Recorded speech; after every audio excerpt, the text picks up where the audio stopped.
Isang mapagpalang umaga sa ating lahat, mga kapatid ko kay Kristo,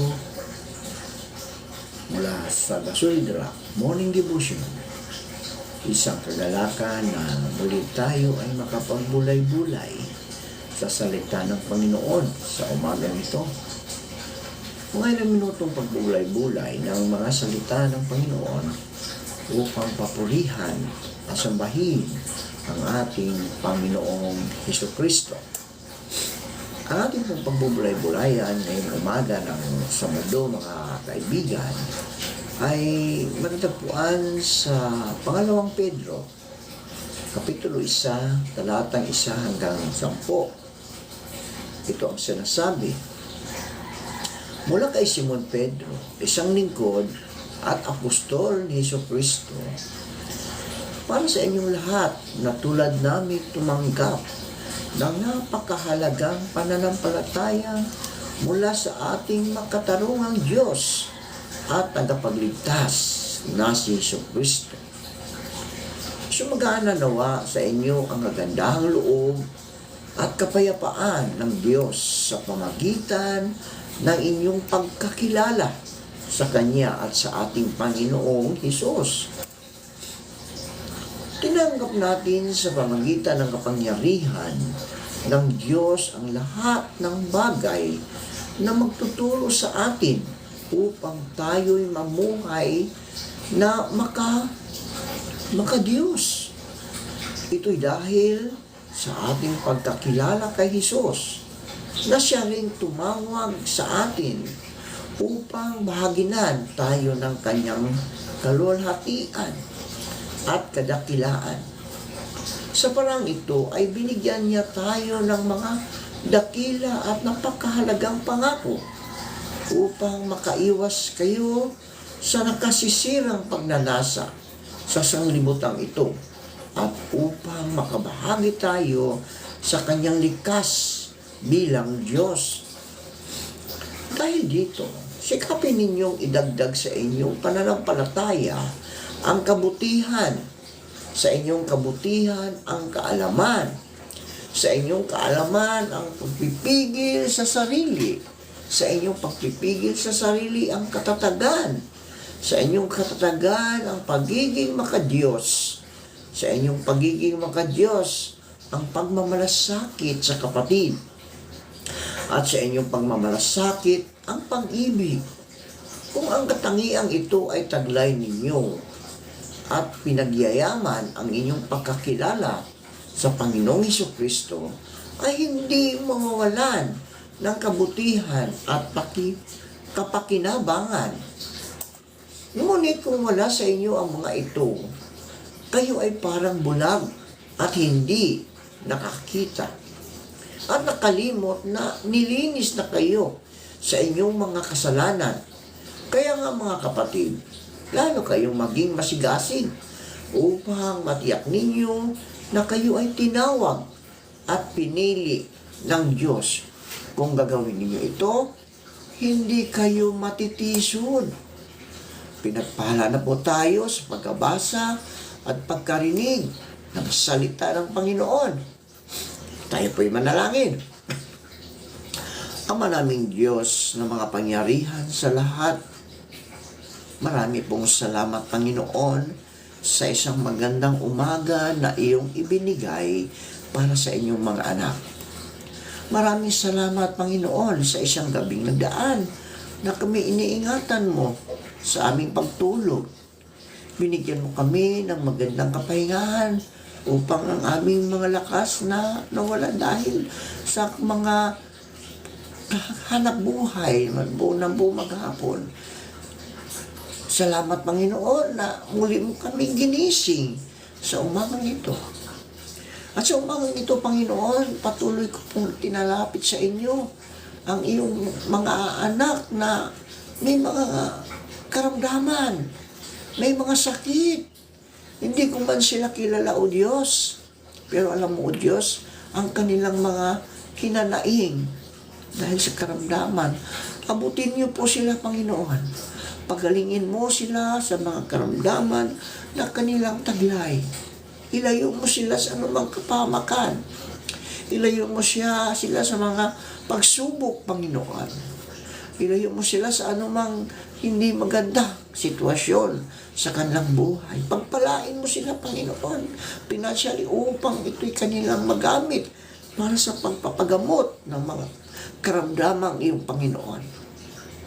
Amin ding inilalapit sa inyo, Panginoon, ang mga kaibigan namin na mga anak, Panginoon. Katulad ng anak ni Ate Luz na naroon sa New Zealand, si Aya. Lord, ingatan mo siya sa kanyang panganganak. Patuloy mo po siyang bigyan ng kalakasan upang ma-deliver niya ang kanyang anak na maluwalhati, Panginoon. Tulungan mo sila, Panginoon. Pagpalain mo sila upang maging maayos ang kanilang pagpapanganak sa isang hospital, Panginoon, sa New Zealand.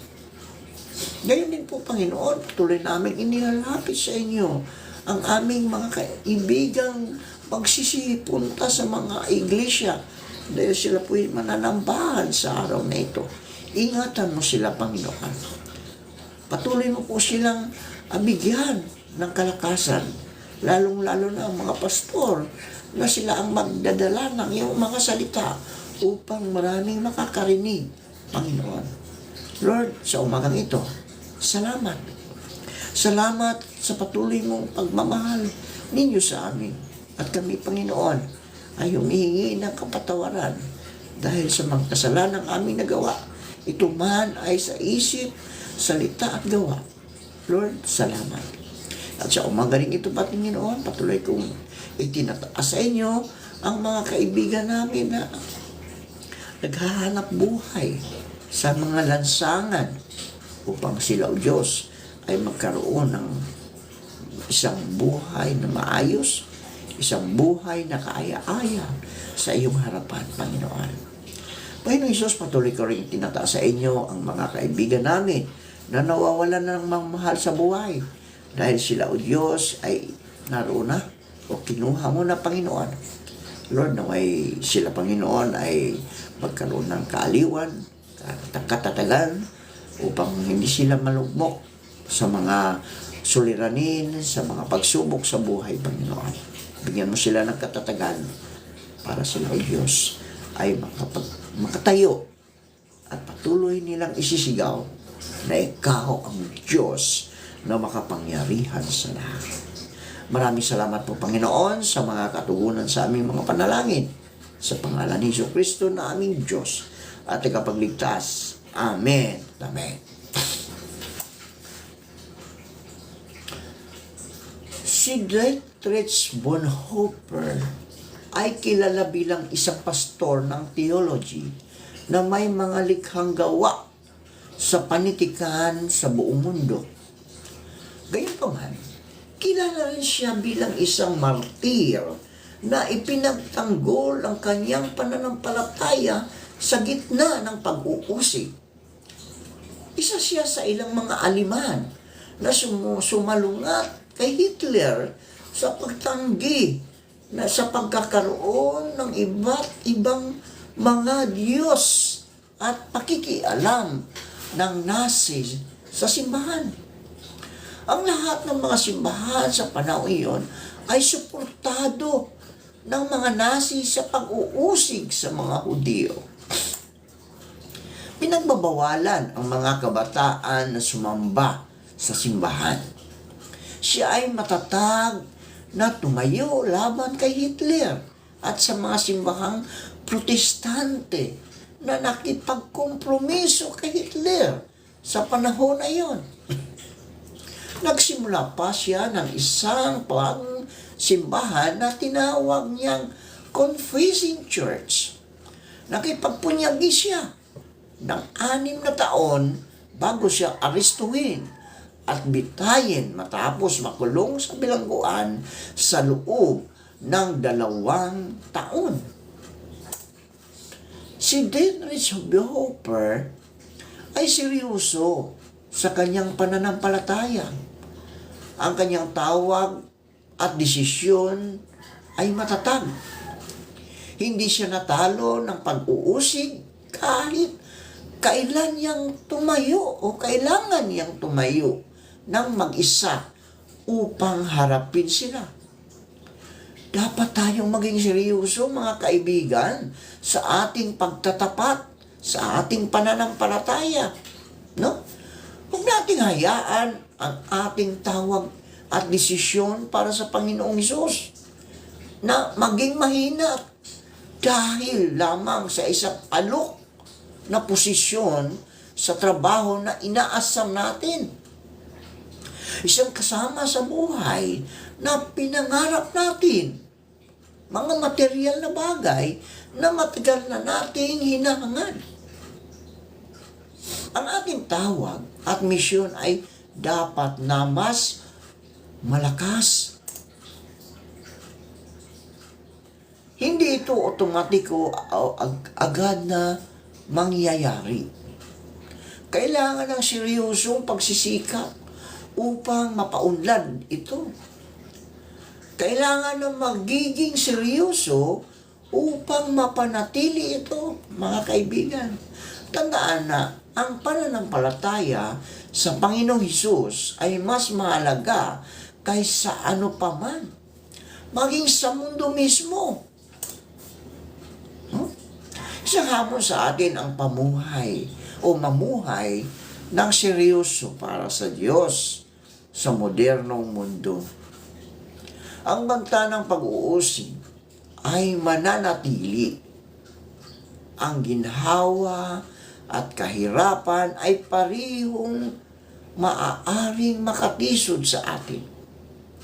Ang mga nagpapabaya sa kanilang buhay ng espiritual ay babagsak at matatangay palayo. Huwag nating hayaan na mangyari ito sa atin, no? Maging matibay tayo sa iyong buhay, gaano man kahigpit, kahirap, o katigas sa pamagitan ng hindi pagsasangla o pagbibinta ng iyong pananampalataya. Sige po, tayo po'y manalangin. Panginoong Hesus, marami pong salamat. Salamat sa mga salitang aming na pagbubulay-bulayan ngayong umaga. Dapat, Panginoon, na kami ay matatag sa aming mga pananampalataya. Hindi po nawa, Panginoon, na may binta o maipagpalit ang aming pananampalataya sa isang makamundong kapangyarihan. Dahil ikaw lamang ang aming paglilingkuran, Panginoon. O maaari kami maglingkod sa aming kapwa sa pamagitan din ng iyong tulong, ng iyong banal na Espiritu na siyang patuloy na gumagawa, Panginoon, upang kami, O Diyos, ay makagawa ng maayos. Panginoong Hesus, tulungan mo kami na aming pananampalataya ay maging matatag at mapaunlad namin, Panginoon, upang kami, O Diyos, aming maranasan ang iyong kapangyarihan. Panginoon Hesus, sa umagang ito, patuloy ko pong itinataas sa inyo ang aming mga kaibigan, ang nakikinig ngayong umaga. Ingatan mo sila, O Diyos, pagpalain mo po ang kanilang buong pamilya, anuman ang kanilang ginagawa, anuman ang kanilang hinahawakan, patuloy mo po silang ingatan, pagpalain. Sa panahon ito, Panginoon, dalangin ko ang iyong gabay at patnubay sa bawat isa sa amin. Amen. Amen.